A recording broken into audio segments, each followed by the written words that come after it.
Hi everybody, Kitami, Safiya here. Welcome back to the Mommy Reveal. I hope you guys are doing well. I haven't recorded anything in a couple of weeks. It's been so much going on in the world. Mentally, it was just a lot. It wasn't in my heart to jump back on and record videos about other things until I was able to address certain things that were on my mind and on my heart. I'm not reading off of any notes today. I'm just kind of speaking from the heart. Wanted to come on here and make a quick video for you guys.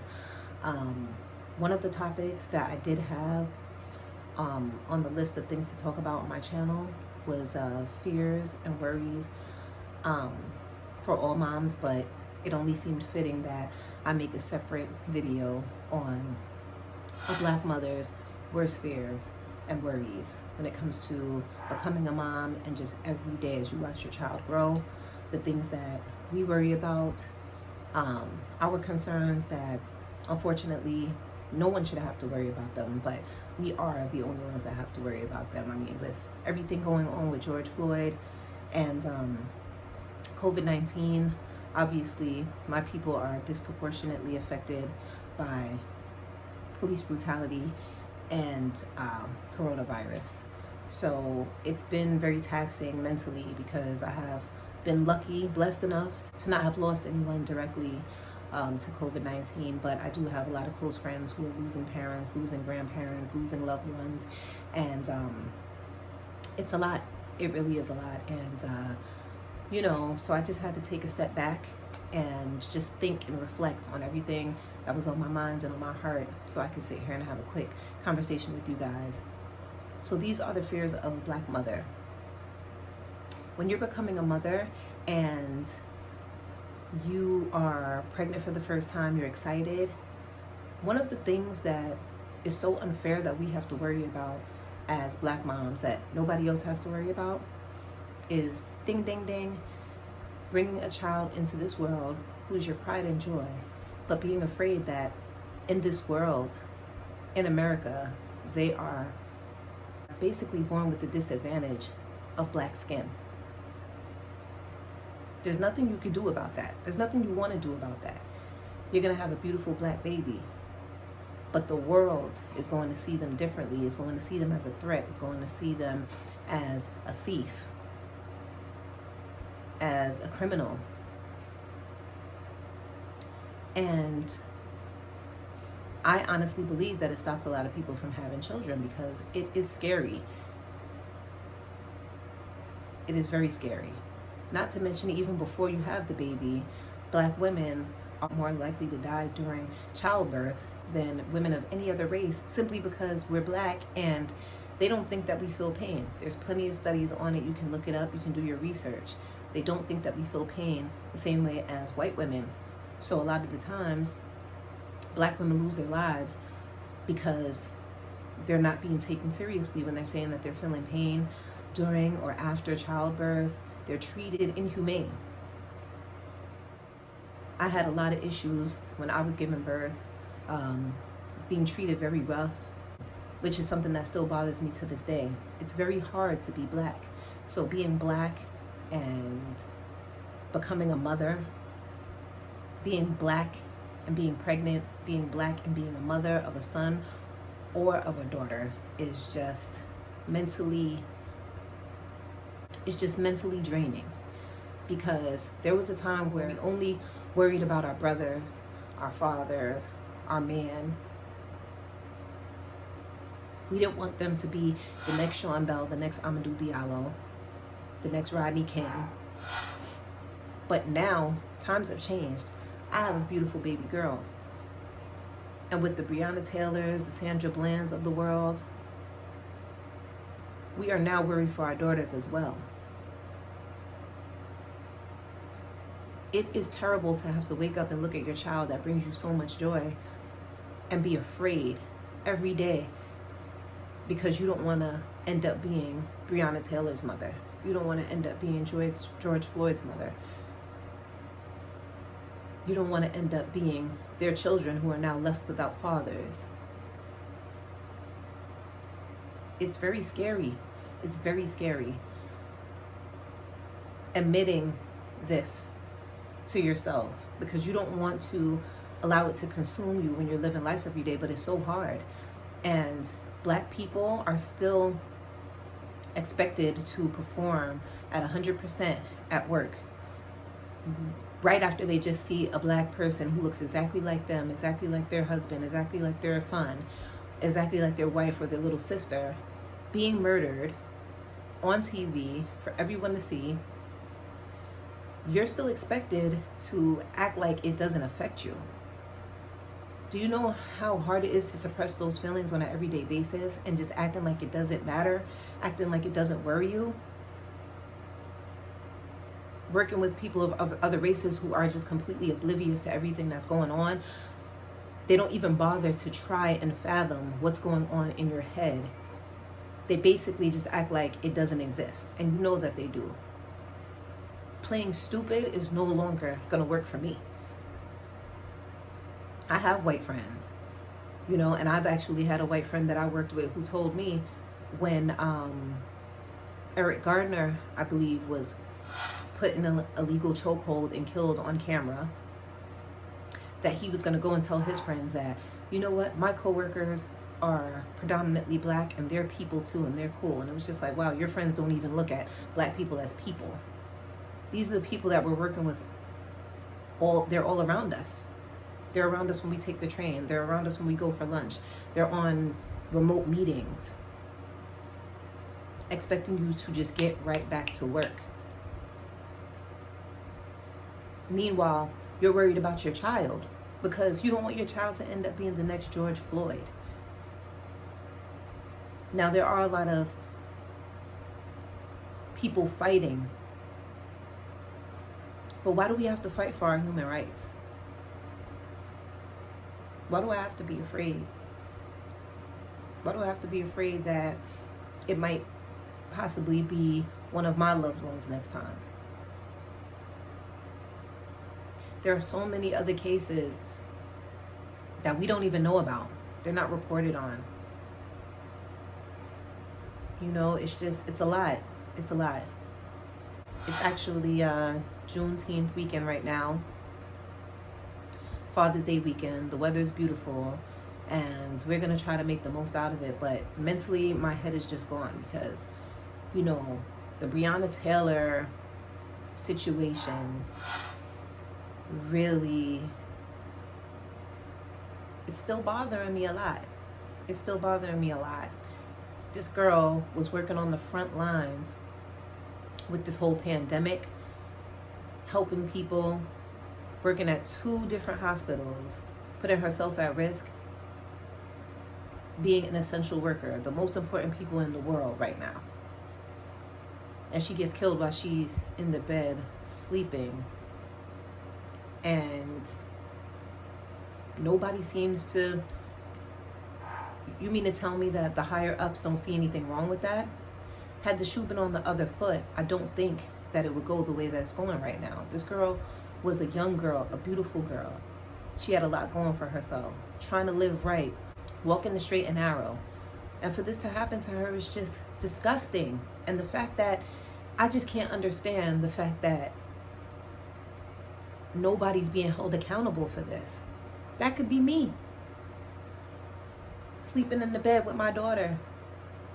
That could be my daughter when she's 26. To face that reality is sickening. So these are the things that Black mothers have to worry about that no other mothers have to worry about.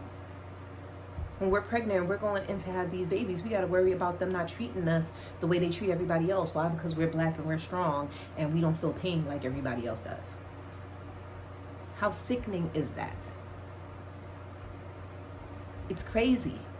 Something's got to change. Something's got to give.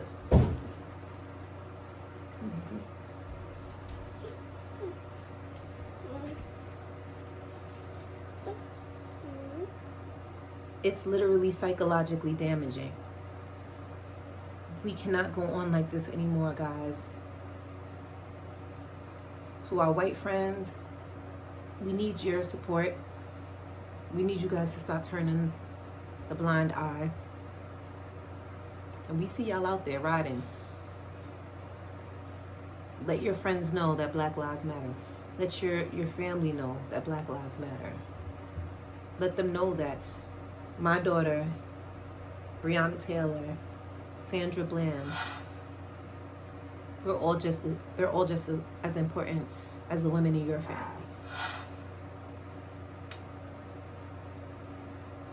It's so scary. I love my daughter so much, and I would hate to be Breonna Taylor's mom. It's so scary. And you gotta just keep going and acting like it's not bothering you, and it is.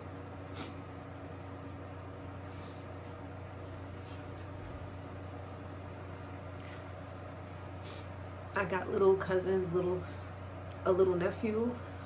We shouldn't have to live in fear. They're innocent, and black skin doesn't change the fact that they're human. The fact that they should be treated like everybody else. There's so much fear. I fear that being one of my loved ones. I feel like it is one of my loved ones, because it doesn't matter. We're all in this fight together, or at least should be. I need to see Breonna Taylor's killers brought to justice for real. Like, that is really, really bothering me, and it's really bothering me. It's just senseless, you know. And I used to, I'm from New York, for those of you that don't know. Back in the day when I was young, my dad was a part of a movement called the UAM, the United African Movement, and they did a lot of great things in Brooklyn for the community. We went to their summer camps and everything. And we were out there on the front lines marching for Amadou Diallo, for Tawana Brawley back in the day. And I just remember that, and I'm just like, so much time has gone by and nothing has changed, really. If anything, it's gotten worse, because, you know, it's being filmed now, and we're able to see it with our own eyes, the injustices that are happening clearly and utterly, blatantly based off of the color of someone's skin. So yeah, you know, being black is hard. Being a black mom is hard. We are strong people. We will continue to love our children and do the best that we can. But, you know, it's just something to be said when, you know, you see Philando Castile get killed in his car in front of his fiance and his child, and he was following the rules. He was doing everything right. So it's like, the officer that killed him isn't in jail. What does that mean for the future of my child? You know? And they say, oh, you know, black people are this, black people are that. We're dealing with so much. And I mean, I almost kind of understand why they think we don't feel pain, because we deal with so much on an everyday basis, just based off of being black. This right here, the color of our skin.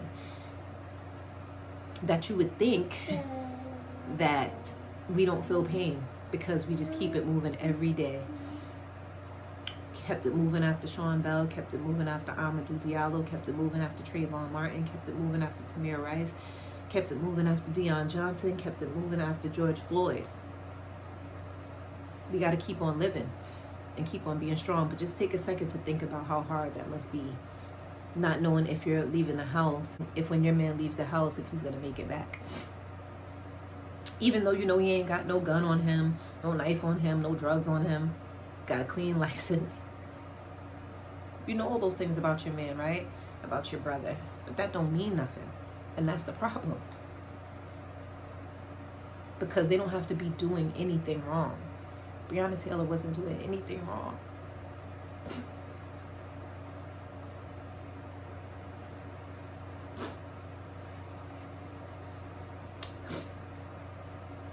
You know? So I just wanted to let you guys know how I've been feeling, and I am gonna, you know, get back on it and start making some more videos and stuff. But I needed a break, and it just wasn't in my heart to record any videos during that time. I needed to get myself together. But I'm not usually, I kind of recluse when I'm going through things like this. But people of other colors, but white people, don't ever think that your black friend isn't affected, that they're not going through something, that they're not worried about their family members, that they're not worried about the state of the world and where that places them. We got to start sticking together. We got to stop killing each other too. We got to hold people accountable. We have to respect life. You have to respect each other's lives and show them how it's done. Lead by example. You know, we got to do better for our kids and for the future. So yes, these are some fears and worries that a black mother has that, I don't know, maybe there are some mothers out there of other races that don't understand that these are the things that we're dealing with, and I just wanted to talk about it a little bit. Kai just woke up. Say hi, baby. Give me that. We're gonna go make breakfast for Daddy, right? Don't you want some oatmeal? And we're going to try our best to enjoy this Juneteenth weekend. Black Lives Matter. Hug your kids, kiss your kids, call your friends, talk to your family, check in with them. Do not take them for granted, because we really honestly don't know what tomorrow brings. And to everybody out there supporting us, we love you and we thank you. And we just pray that things will get better. Thank you so much for tuning into the Mommy Reveal. I'll be back next week, and you'll be seeing a lot more of me from here on out. I thank you guys. Bye-bye. See you soon. Bye-bye. Bye-bye. Good girl.